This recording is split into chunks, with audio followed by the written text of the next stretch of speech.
Bien quoi l'ami, j'espère que vous allez bien, c'est votre poteau Trafi, on se retrouve pour une nouvelle vidéo. Aujourd'hui, vous l'avez lu dans le titre, je vais vous apprendre un geste qui va vous permettre de surprendre vos amis, que ce soit à l'entraînement, en match ou même dans un stade, peu importe, de manière totalement random. Donc j'espère que vous êtes prêts, let's go!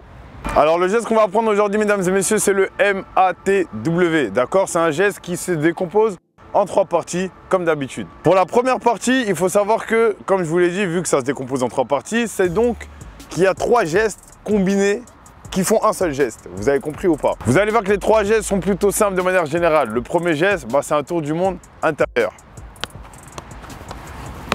Je pense que 99,99% d'entre vous ici savent faire le tour du monde intérieur. Le deuxième geste à savoir faire pour faire le MATW, c'est un crossover. Maintenant, le truc, c'est qu'il faut savoir combiner le geste 1 et le geste 2 pour avoir le geste 3 qui donne ceci. Voilà. Donc pour la première étape, ce qu'on va devoir faire, c'est de réussir vraiment à faire le tour du monde intérieur, mais de manière maîtrisée. Je ne veux pas un tour du monde intérieur galère, je le veux maîtriser. Vraiment, il faut que le ballon il reste tout droit. Je ne veux pas avoir un tour du monde sauter comme ça, d'accord? Ça, non merci.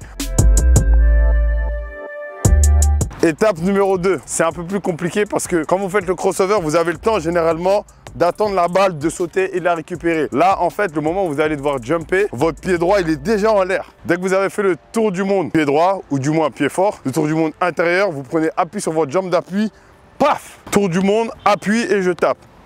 Paf, hop là. Le geste, il doit donner ça à la fin, forcément.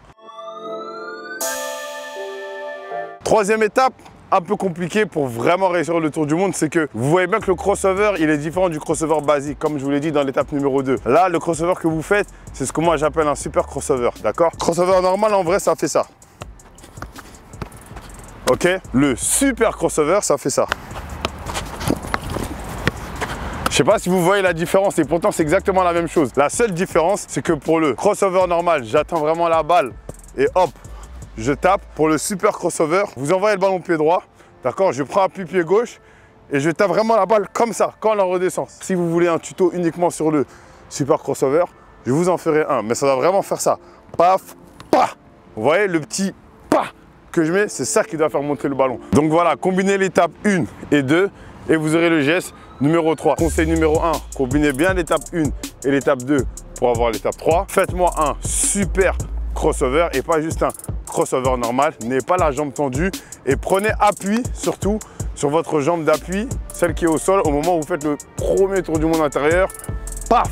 Pour réussir le MATW. Je vous jure que le geste n'est pas compliqué. Je vous donne plein d'informations détaillées, mais le geste n'est pas compliqué. C'est la fin de cette vidéo, chers amis. J'espère qu'elle vous a plu. Voilà, c'était juste un petit trick, un petit geste technique, le Timo ATW. Donc voilà, travaillez-le quelques minutes. Et je pense que vous le réussirez. Franchement, en moins d'1 heure, vous le réussissez. Donc voilà, likez cette vidéo, abonnez-vous à la chaîne Unisport pour être sûr de ne rater aucune vidéo. Si vous recherchez des produits, profitez-en en ce moment. C'est les soldes sur la boutique qui est dans la description. Prenez soin de vous et je vous dis à la semaine prochaine. Bye.